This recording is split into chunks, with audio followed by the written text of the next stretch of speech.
Hello friends, कैसे हैं आप सब। आज आपको मैं सुबह सवेरे लेकर आई हूँ अपने साथ। कॉटन वर्ल्ड F10 में है, ये F10 मरकज़ में, और बहुत मशहूर दुकान है। फैंसी कपड़ा तो इनके पास जो है ना अंत है। फैंसी कपड़ा लेना है आपने, जालियाँ लेनी है, नेट और ये सीक्वेंस वाला कपड़ा, तो इन जैसी वैरायटी मैं कहती हूँ पूरे इस्लामाबाद पिंडी में कहीं भी नहीं है। प्राइसेस इनकी औरों से थोड़ी ज़्यादा हैं, लेकिन चीज़ जो इनके पास है ना, वो मतलब उसकी कोई जो है वो ही नहीं है, उसका कोई सानी नहीं है। तो ये देखें, ये इनके पास कट वर्क में आई हुई थी जाली, और ये इनके बड़े अच्छे सेल्स एसोसिएट जो उन्होंने कहा कि आप मुझे भी ले लें वीडियो में, तो मैंने उनको भी ले लिया। और ये कपड़ा दिखा रहे हैं मुझे, और ये बता रहे थे कि ये 7,000 8,000 का ये सूट दे रहे हैं, और बड़ा खूबसूरत, बड़ा अच्छा कपड़ा था, बड़ी अच्छी इसकी फॉल थी। तो अब मुझे ये नहीं पता कि और जगहों पे ये कितने का है, लेकिन ये 7 से 8 हज़ार तक का ये फुल सूट जो था ये दे रहे थे। तो मैं यही सोच रही थी कि अगर इसका कॉर्ड सेट बना लिया जाए, शॉर्ट शर्ट साथ पे उसी टाइप की पैंट, से बड़ा स्मार्ट लगेगा। फिर इसके बाद इनके पास इंडिया का आया हुआ ये कपड़ा था, पिकौड़ा सिल्क के नाम से, और ये भी इतने का ही था, कोई ये 4,500 का सूट दे रहे थे ये। और कपड़ा बहुत अच्छा था, बड़ी सॉफ्ट फील थी इसकी, और जो इंडियन प्रिंट्स होते हैं थोड़े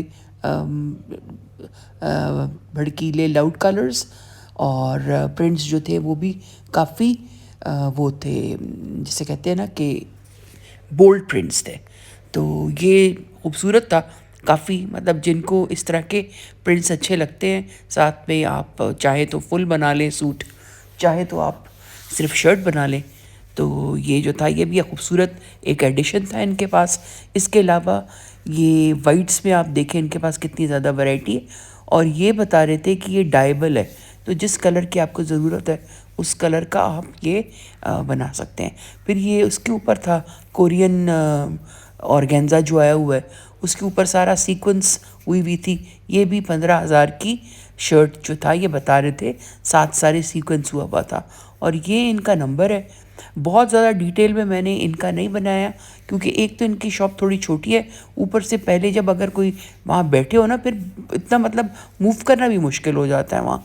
तो बस थोड़ा सा मैंने आप लोगों के लिए बनाया कि जैसे जैसे ही ईद ख़त्म होगी, शादियों का सीज़न शुरू हो जाना है, तो अगर आप इंटरेस्टेड हैं, किसी की शादी है, तो आप यहाँ आके देख सकते हैं या बनवा भी सकते हैं अपने लिए। अच्छा, ये मुझे बहुत खूबसूरत लगा, बड़ा ही नाजुक सा नफीस सा ये कपड़ा था, और गेंजा के ऊपर हल्का हल्का एक एक बिल्कुल डॉट हुआ हुआ था। दूर से तो बिल्कुल ऐसे लग रहा था कि जैसे मुकेश का या कामदानी का सूट हो, और उसके कलर भी बड़े खूबसूरत थे, बड़े सटल, बड़े लाइट से कलर्स। और फिर ये जो था ये नेट थी, और नेट के ऊपर सब सरोस्कीज लगे हुए थे, तो ये भी बनाया जा सकता है। बड़ा मॉडर्न टाइप का, मॉडर्न लुकिंग कपड़ा था ये।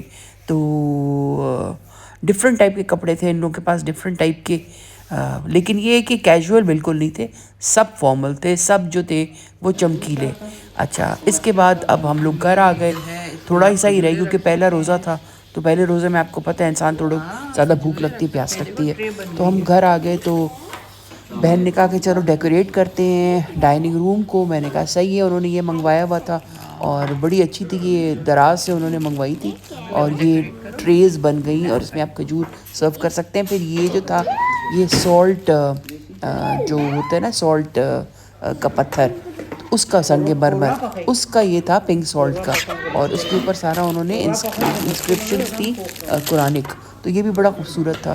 फिर ये हम लोग मिर्चें लाइटें ले आए थे कि इसके बगैर तो डेकोरेशन को सवाल ही पैदा नहीं होता, अगर ये छोटी फेरी लाइट्स ना हो तो बस अभी यहाँ जो है ना हम लोग काम कर रहे हैं, और ये बच्चा जो है ये लाइट्स लगा रहा है, और मैं यही सोच रही थी क्या चीज़ कहाँ की जाए। फिर मुझे बड़ा अच्छा आइडिया आया, मेरी बहन के घर में बाहर ना खजूर का दरख्त है, तो वहाँ से मैं 2 जो है बड़ी बड़ी शाखें तुड़वा के ले आई, और उससे भी फिर थोड़ा सा मैंने सजाया। तो वैसे भी मुझे डेकोरेशन का इतना शौक़ है, अब इस साल अपने घर में नहीं हूँ, तो मैंने कहा चलो बहन के घर को डेकोरेट करते हैं। ये देखिए, ये शाखें जो है मैं लेकर आई हूँ उसकी, और थोड़ा बहुत जो है बस जितना हो सकता था उतना हम लोगों ने जो था डेकोरेट करने की कोशिश की, लेकिन सबको बहुत अच्छा लगा, और सब ने बड़े खुश हो के जो है ना हम लोगों ने अफ्तारी की। यहाँ पे ये देखें, यहाँ भी वो डेट फ्रॉन्ट्स जो हैं वो मैंने रखे हुए हैं, और ये मैंने कहा चलो एक इजाफा हो जाएगा। माशाल्लाह उसका अपना खुद डाइनिंग रूम है ही खूबसूरत, थोड़ा बहुत भी हाथ मारो तो अच्छा लगने लगता है। तो यहाँ पे सब फेरी लाइट्स, और ये जो हेल्प थी इनकी, थैंक्स टू देम, वरना ये उठ उठ के और चढ़ चढ़ के चीज़ें लगाना जो है ना बड़ा मुश्किल काम है। तो यहाँ पे ये बस फिर शाम को ना मैंने ज़ारा से कहा, मैंने कहा ज़ारा यार खूबसूरती और रमज़ान की तभी मुझे तो महसूस होती है जब मैं जाके बाहर से ना देखूं कि समोसे पकौड़े कैसे तले जा रहे हैं। उसने कहा मुझे भी। तो हम लोग जो है ना, हम लोग बैठ के गाड़ी में और हम लोग आ गए F10 मरकज़, जहाँ सबसे बड़ी जो है ना वो ये फ्राइड चीज़ों की फ्राइड, जैसे मेरा वो एक फ्रेंड का बेटा है, वो पकौड़ों को कहता है कि time bomb on a plate. तो टाइम बॉम्ब्स, छोटे छोटे टाइम बॉम्ब्स जो थे ना, उसकी ये सबसे बड़ी दुकान है, ये है जमील स्वीट्स F10 में। और इनके बड़े मज़े के होते हैं, इनके पकौड़े, इनके समोसे, इनकी चीज़ें अच्छी मज़े की होती हैं, जलेबियाँ वगैरह। तो हम यहाँ आए, हम सिर्फ़ और सिर्फ देखने के लिए आए थे। अब देखें आप, शौक़ का आलम। तो रमज़ान, पाकिस्तान का रमज़ान की क्या बात है। मैं उन सब फ्रेंड्स के नाम है ये जो बाहर बैठे हैं, और माँ मैं इतनी गुजार चुकी हूँ रमज़ान। ठीक है, घर में आप कोशिश करते हैं लेकिन बाहर वो वाइब्स नहीं आती, आई अंडरस्टैंड। तो आप सब बहनों के, आप सब फ्रेंड्स के नाम है ओवरसीज़ मुसलमानों के, पाकिस्तानियों के, कि देखें और महसूस हों। और जो है ना, अगर आपको होम सिकनेस हो रही है तो वो थोड़ी सी आई होप कि कम हो सके, आई होप कि ज़्यादा ना हो, देख के कम हो जाए। अच्छा, ये फिर ये नमक पारे और ये, और इतनी भूख लगती है ना इस वक्त, तो इंसान कहता है मैं सब कुछ ले लूँ। ये वो वक्त होता है जब आप कहते हैं कि यार मैं सब कुछ ले लूँ, सब कुछ ख़रीदूँ, मैं सब कुछ खाऊँगा। और जब रोज़ा खुल जाए और आप एक गिलास शरबत का या पानी का पी लें, फिर आप कहते हैं यार नहीं खाया जा रहा। और बेहतर यही है कि इंसान, ये आपके लिए एक ऐसा टाइम है कि आप अपनी बॉडी को भी टाइम कर सकते हैं, अपनी बॉडी को हील कर सकते हैं by not eating as much. क्योंकि कुछ लोग जो है ना, वो तो जैसे ही रोज़ा खुलता है लगता है कि बस आज के बाद कभी खाना नहीं मिलेगा। तो ये अल्लाह ताला ने हमारी बॉडी के लिए भी, हर चीज़ का, नफ्स का, हर चीज़ का ये रोज़ा है। तो ये आपके जिस्म का जो है ना, ये सबसे बड़ा वो है, सदका कहते हैं इसको, जिस्म का सदका। कि आप जो है ना, आप कोशिश कर रहे हैं अपनी बॉडी को हील कर रहे हैं, क्योंकि जो आपके एंजाइम्स, जो आपके ऑर्गन्स सारा साल काम करते रहते हैं, उनको थोड़ी सी ब्रेक मिल जाती है। इसलिए तो कहते हैं कि ये जो इंटरमिटेंट फास्टिंग है ना, ये डाइटिंग का भी बेस्ट तरीका है। तो यह हमारे लिए अल्लाह ताला ने साल में एक दफ़ा इंटरमिटेंट फास्टिंग का ख़ुद ही इंतज़ाम कर दिया। तो अगर मतलब मैं कहती हूँ कि ये एक तोहफ़ा है अल्लाह ताला की तरफ से। वैसे भी क्या खूबसूरत वाइब्स नहीं होती, पता नहीं, मुझे तो इश्क है इस महीने से। इस महीने में तो मेरा दिल चाहता है कि बस झूमूँ, गाऊँ खुशियों से, बस अल्लाह ताला के जो है ना वो मैं हम्दो सना करूँ। और रात को मुझे नहीं पता, लेकिन मैं तो यही कहती हूँ, बच्चियों को भी, पता नहीं आप मुझसे एग्री करेंगे कि नहीं, कि रात को जब आप निकले ना, चाहे बाहर के मुल्कों में चाहे यहाँ, आपको अंधेरी रात नहीं मिलेगी। ऐसे लगता है जैसे चमक रहा है आसमान। आप ये मुझे बताएं, आप कमेंट्स में, क्या आपको भी ऐसा ही फील होता है? रात अंधेरी नहीं होती रमज़ानों की, रात हमेशा चमकती भी होती है। तो आई होप कि आप मेरी बात को सुनेंगे और मुझे कमेंट करेंगे, क्योंकि मैंने अपनी मिसेस से कहा तो उन्होंने कहा हाँ हमें भी यही लगता है, रात अंधेरी नहीं होती, जैसे कहते हैं खूब अंधेरा नहीं होता, हल्की हल्की रोशनी होती है। और यहाँ तो ऐसे मतलब लाउड स्पीकर्स पे नाचते हैं और खूब तिलावत और ये वो हो रही होती है, तो इतना मज़ा आता है ना, आपको मैं क्या बताऊँ। लगता है जैसे अंदर से जो है ना आप हील हो रहे हैं, आपके अंदर जितनी भी तकलीफ़ें हैं सब कुछ हील हो रही होती हैं रमज़ान के महीने में। और मतलब मैं जितनी भी इसके तारीफ़ करूँ वो तो कम है, कि अल्लाह ताला ने हमें इनाम दिया है, ये इतना खूबसूरत महीना है। फिर आप तैयारी शुरू कर देते हैं ईद की, अगर आपने पहले नहीं की तो वो आखिरी तैयारियाँ और ये वो, तो सब कुछ मैं आप लोगों को अपने साथ लेके चलूँगी। आई होप कि आपको अच्छे लगते हो मेरे ब्लॉग।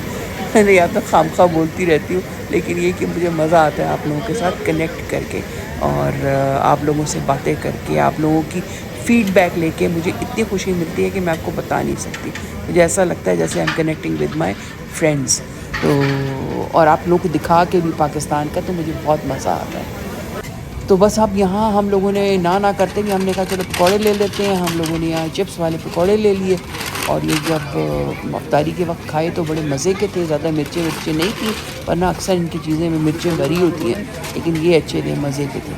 तो आज फिर मैं यही कोशिश करूँगी कि जाऊँ और जितने दिन भी जा सकती हूँ ना, ये वाला व्लॉग मैं ज़रूर एडिशन करूँ, क्योंकि जितना मुझे ये चीज़ पसंद है ना, होपफुली आप लोगों को भी यही चीज़ पसंद हो। ठीक है, ये फैटनिंग भी है, ये it's so bad for health, लेकिन चलो आके दिखा तो सकती हूँ ना, या फिर लेके आप किसी को दे दें। यहाँ पे काफ़ी सारे इस तरह के बच्चे फिर रहे थे जो नादार। तो घर वापस आए तो मेरी बहन भी इन्हीं कामों पे लगी हुई थी बेचारी। वो घर में पकौड़े बना रही थी कि कुछ बच्चे जो हैं ना, वो पकौड़ों के बगैर खाते नहीं हैं। हालांकि मैंने शैमा को कहा भी, मैंने कहा पकौड़े ना बनाओ। मैं इसलिए भी गई थी ना बनाओ क्योंकि मेरी फेवरेट चीज़ है पकौड़े और समोसे। ये जब होते हैं ना तो मुझे तो फिर रोना आ जाता है कि यार खुदा के लिए क्यों जुल्म ना करो प्लीज़। तो वो फिर भी वो बनाई दी, क्योंकि ज़रूरी बात है, माशाल्लाह इतने बड़ी फैमिली है उसकी बहन की, और बच्चियां भी थीं, उनके बच्चे भी थे, और हर बच्चे की अपनी एक ख्वाहिश, और मेरी बहन जो है ना बेचारी, हर किसी की ख्वाहिश जो है ना वो पूरी करने की कोशिश करती। चीज़ सच ए स्वीट पर्सन। अल्लाह ताला का, मैं कहती हूँ मेरे लिए तो सबसे बड़ा गिफ्ट है मेरी बहन। अल्लाह ताला का आप मेरी बहन को अपने दुआओं में याद रखा करें, फैमिली को। कि मेरे लिए मैं कहती हूँ कि माँ से बढ़ के है मेरी बहन, ने जितना मेरे लिए जो है ना वो ढाल बन के खड़ी रही हैं अपनी सारी ज़िंदगी में। तो मैं किसी तरीके से भी उसका और उसके बच्चों का शुक्रिया अदा नहीं कर सकती। तो बस मेरी बहन ने जो है ये मंदी बनाई थी आज, और साथ में मतलब वो थे सारे लवाजमात, पकौड़े और समोसे और दही बड़े, चाट, और इसके अलावा निहारी, बहुत अच्छी निहारी बनाई थी। इतनी मज़े की निहारी थी कि मज़ा आ गया खा के। मैंने तो निहारी खाई है, और साथ में रूह अफ़ज़ा वग़ैरह। रूह अफ़ज़ा भी मेरी फेवरेट जो है ना चीज़ है रमज़ान में। तो रमज़ान में मेरा वेट तो कम होता नहीं है, हमेशा ज़्यादा ही होता है इन चीज़ों की वजह से। और फिर ये है कि आप एक एक करके भी जो है ना हर बच्चे की ख्वाहिश पूरी करें तो आपकी टेबल जो है माशाल्लाह भर जाती है। और ये भी रमज़ान का एक तोहफ़ा है कि आपके लिए बहुत ज़्यादा नेमतें होती हैं आपकी मेज़ पे। तो आई होप कि आज का व्लॉग अच्छा लगा हो। Until next time, thank you and bye.